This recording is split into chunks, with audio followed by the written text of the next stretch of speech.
Hello guys, nagluto ko karon og kapayas nga naay sagol kamunggay nga ginataan. Mao na ni ang mga sagol na kamunggay tapos naatay kanang ah, patatas, then karlang nga gamay, then naatay paminta nga then ano pa ba yun, paprika powder. Then naatay giblend nga chickpeas nga na boiled na guys.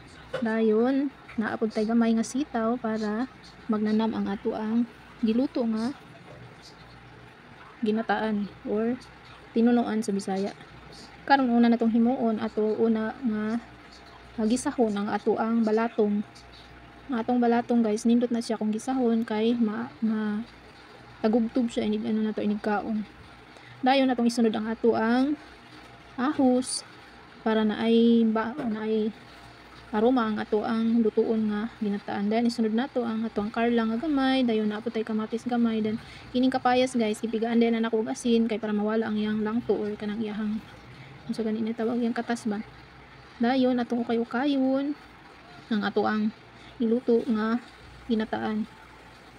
Nya guys wala dayon ni sagol nga mga bitsin kay kini nga luto simple dayon affordable ra pud guys nya healthy, rich in fiber.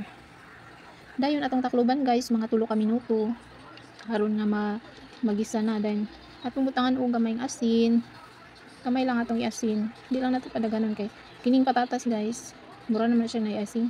Then atong butangan og paprika powder, ang paprika powder mura na siya og bell pepper ata na mo na magpadala og lami bisan tuod nga wala man tay gipangbutang nga mga sibuyas or unsa pa dinha.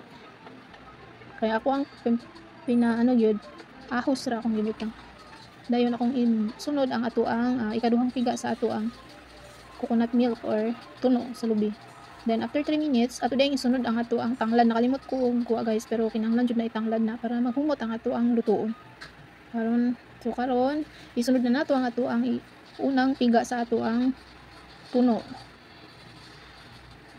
Dayon guys isunod nako ang ato ang nablend na nga chickpeas nga naluto na siya.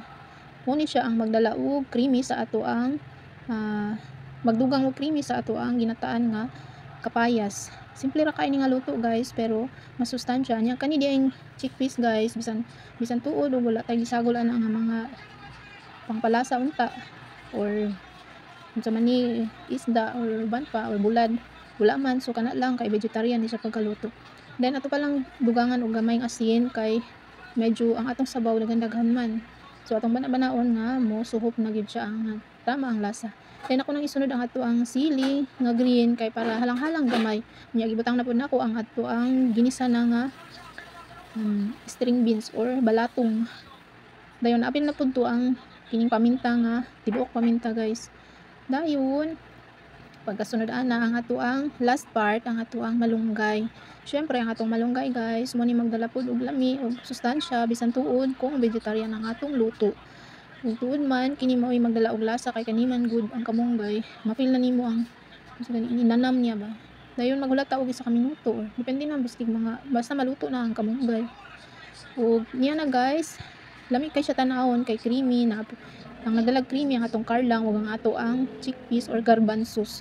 Unya guys butangan day nato og kining ginger powder kay wala man koy gibutang nga ginger fresh, so kanang ginger powder ug mo na ni resulta guys ug mo na ni ang atong combo meals karon tortilla then